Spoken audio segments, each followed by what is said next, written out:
pengantar teknik informatika, yaitu pengenalan komputer dan perangkat keras komputer. Video ini dibuat untuk memenuhi UTS mata kuliah PTI dan semoga bisa membantu teman-teman memahami dasar-dasar komputer dengan lebih mudah. Yang pertama kita akan membahas apa sih itu komputer. Kata komputer berasal dari bahasa Latin computare yang berarti menghitung.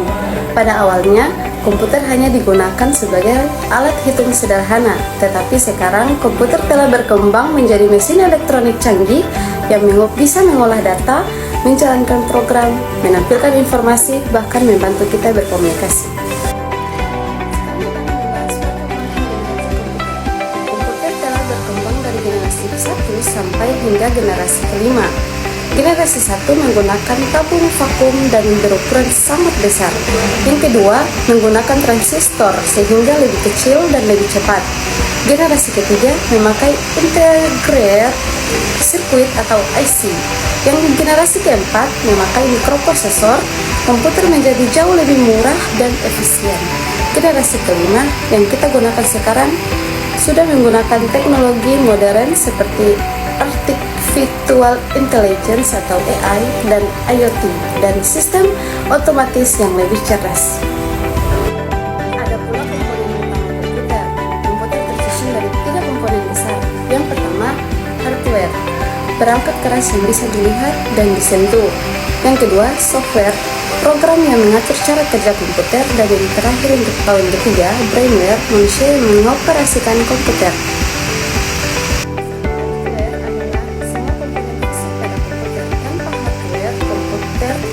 Menjalankan fungsinya. Hardware dibagi menjadi beberapa kategori, yaitu ada input device. Yang pertama itu ada keyboard, mouse, scanner, webcam, dan mikrofon. Ada pula output device, yaitu ada monitor, printer, speaker, dan proyektor. Yang selanjutnya itu storage atau perangkat penyimpanan. Itu terbagi menjadi 2. Yang pertama primary storage. Ada RAM untuk menyimpan data sementara saat komputer aktif dan ROM menyimpan instruksi permanen seperti BIOS. Dan yang kedua secondary storage. Ada hard disk atau HDD, solid state drive atau SSD, flash disk, CD atau DVD. Semua ini digunakan untuk menyimpan data dalam jangka panjang.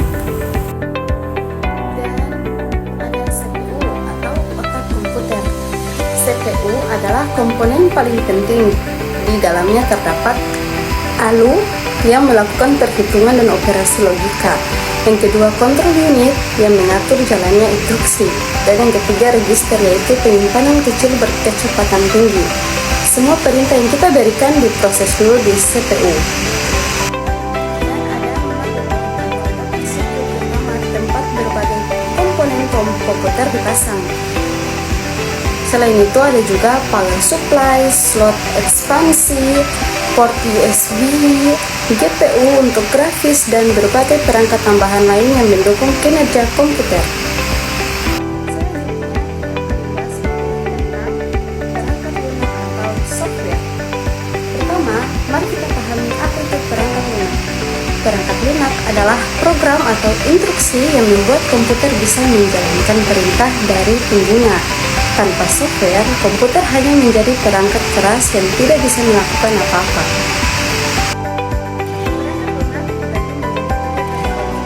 Yang pertama, perangkat lunak sistem. Ini adalah software yang bertugas mengatur dan mengontrol seluruh hardware komputer. Contohnya adalah sistem operasi seperti Windows, Linux, atau Mac OS. Ada juga driver yang membuat perangkat seperti printer atau mouse bisa dikendali oleh komputer. Yang kedua, perangkat lunak aplikasi. Ini adalah program yang digunakan langsung oleh pengguna untuk melakukan pekerjaan tertentu. Misalnya Word untuk mengetik, Excel untuk menghitung, PowerPoint untuk presentasi, atau browser seperti Chrome untuk internet. Dan yang ketiga, bahasa pemrograman. Ini adalah software yang digunakan untuk membuat software lainnya. Contohnya Python, Java, C++, dan sebagainya. Bahasa pemrograman biasanya dilengkapi dengan compiler, interpreter, dan IDE untuk memudahkan pembuatan program.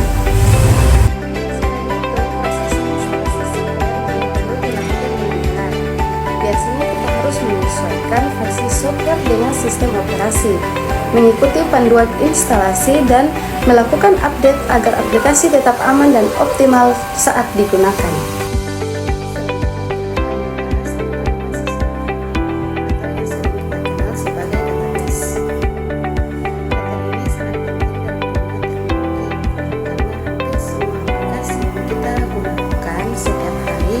Memerlukan database untuk menyimpan data.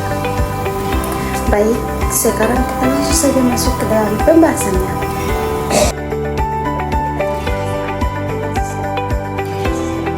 Database adalah kumpulan data yang tersusun rapi, terorganisir, dan disimpan dalam komputer, sehingga bisa diakses dan dikelola dengan mudah.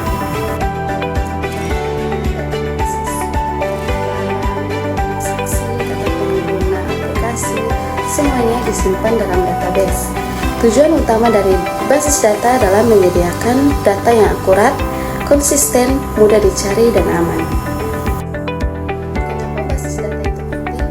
Basis data membantu kita untuk mengurangi data ganda atau duplikasi, menjaga keakuratan data, mempercepat proses pencarian, menyimpan data dalam jumlah besar, melindungi data dari orang yang tidak berhak, dan tentu saja mendukung aplikasi modern seperti e-commerce, media sosial, perbankan, dan lain-lain.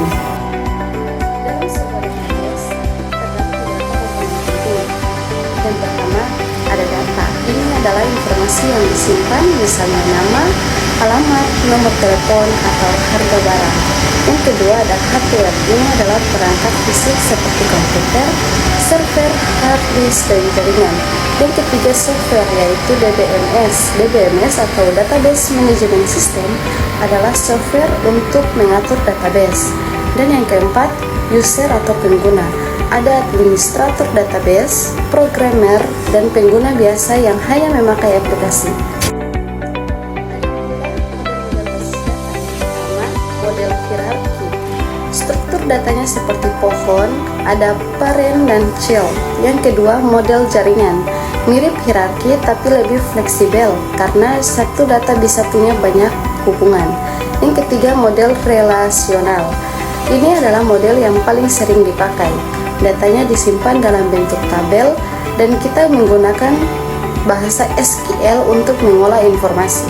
Dan yang keempat, model objek. Biasanya digunakan untuk data yang lebih kompleks seperti pada aplikasi besar dan sistem big data. Contoh penggunaan basis data dalam kehidupan yang digunakan di hampir semua bidang adalah perbankan untuk menyimpan data transaksi dan nasabah, sekolah atau kampus untuk data mahasiswa, nilai, dan jadwal, rumah sakit untuk data pasien dan rekam medis, e-commerce untuk data produk dan pembelian, media sosial seperti Instagram dan TikTok. Jadi, database adalah fondasi dari hampir semua aplikasi modern. Salah satu teknologi yang sangat dekat dengan kehidupan kita sehari-hari, mulai dari belanja online, pesan makanan, hingga pembayaran digital, semuanya adalah bagian dari e-commerce. Oke, langsung saja kita masuk ke pembahasannya.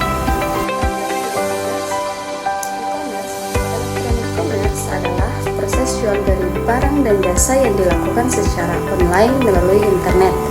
Dalam e-commerce, kita bisa melihat produk, melakukan transaksi, membayar, sampai menerima barang, semuanya dilakukan secara digital tanpa harus datang ke toko. Ada beberapa komponen yang harus bekerja sama. Yang pertama, platform atau website. Ini tempat penjual menampilkan produk seperti Tokopedia, Shopee, atau website toko sendiri. Yang kedua, internet, karena semua proses terjadi secara online. Yang ketiga, sistem pembayaran digital, misalnya transfer bank, OVO, Dana, GoPay, kartu kredit, atau bahkan COD. Yang keempat, jasa pengiriman, seperti JNT, JNE, Si Cepat, dan lainnya untuk mengantar barang ke pembeli. Dan yang kelima, keamanan. Ini penting untuk melindungi data dan transaksi pengguna agar tetap aman.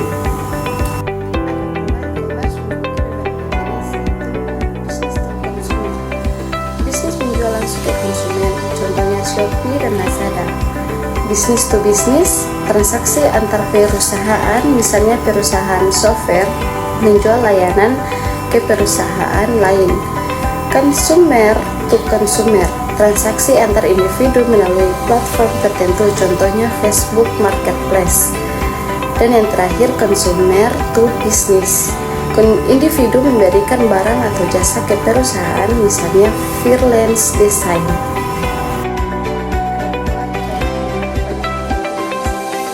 Lebih praktis dan cepat karena bisa belanja kapan saja tanpa harus pergi ke toko. Pilihan produk lebih banyak dari berbagai daerah bahkan luar negeri. Menghemat waktu dan tenaga, cukup pakai HP.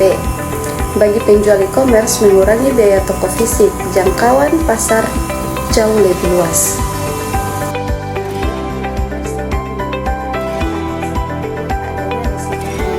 Atau barang tidak sesuai dengan gambar. Pembeli tidak bisa melihat barang secara langsung, ketergantungan pada koneksi internet, kadang ungkir lebih mahal dari harga barang, persaingan ketat antar penjual.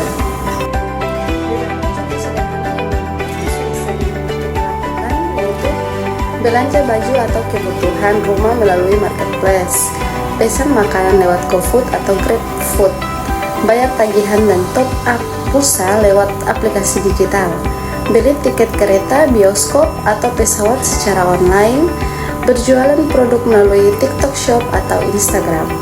E-commerce membuat semua proses tersebut lebih mudah dan cepat.